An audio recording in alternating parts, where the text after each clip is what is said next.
Hi, it's Tom here at FDS, and today we are looking at a little package I got through the post this morning. And as you can see, there are some nice worker boxes in there. So without further ado, I think we've got to get those open, see what's within. Now, that looks very much to me like a vector kit. As you can see, this is not the 3D printed version. This is the injection molded ABS, and you can see this is a very high quality part. There's the main magazine well. Again, very little mould lines, a little bit of mould line down the middle of the ABS section there, which is okay with me because I'm going to do some trickery with this one. And you can see the worker logo, and then all of these beautiful articulated joints. This is obviously the bit that connects onto the end of your grip, and here's the magwell cover, and then this goes over the forward tack rail, and it will just slide into place exactly like the 3D printed version. And it's got some grip tape there, which I think is designed to go into these. Yes, that's coloured Tacticals grip tape, which is designed to go in here to rub your fingers off. You've got tactical green or one colour so long as it's black, and you can see here are the locking pins that go with that. Now this is all rather nicely presented in this little box.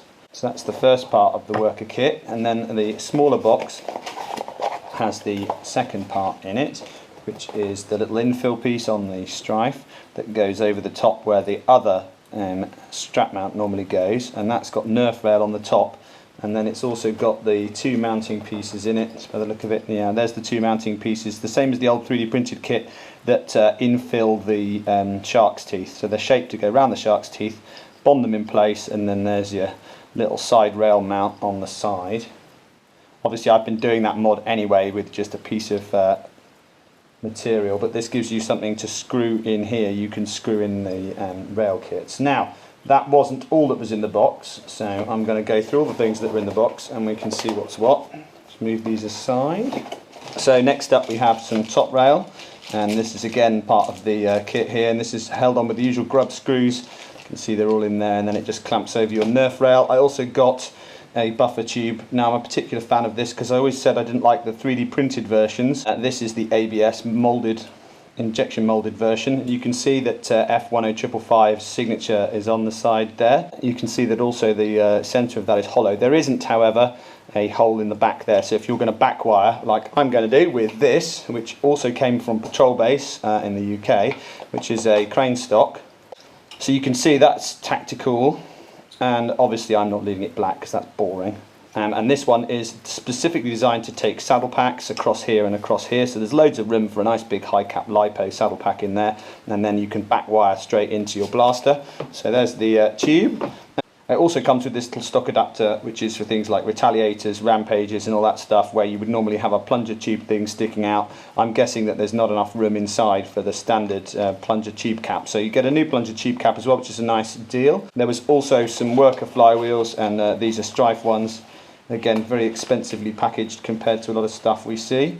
So there's a little pair of worker strife wheels with the distinctive teeth on them, and we'll be getting those into some strifes fairly shortly.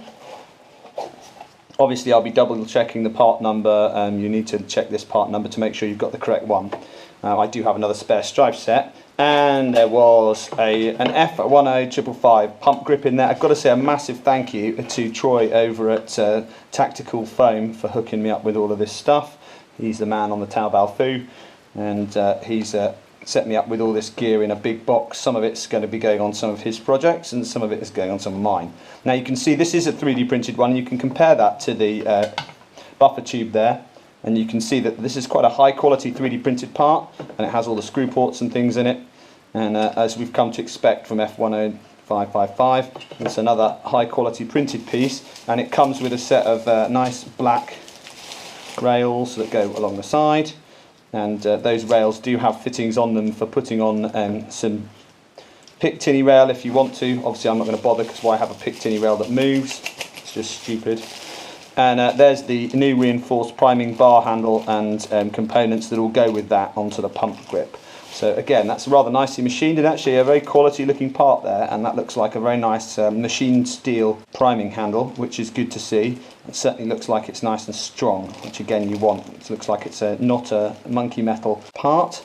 Obviously probably put a little bit of thread lock on the ends of those threads just to hold them in place, and you can see all the fixing screws and little machine screws are in there, so that was really nice to see. And then there's a bit more worker stuff here. There are those two little bits of Picatinny that I mentioned that go on the side of the stripe. I'll probably order myself some of those, and that was all that was in the box. So as you can see, lots of goodie parts to go on some builds. So you can expect to see my take on the Vector, because I don't want mine to be boring. So if that interests you, you can see what we make of that. And obviously there's going to be some interesting wiring jiggery pokery going on in there too. So hopefully a chance to see something a bit different.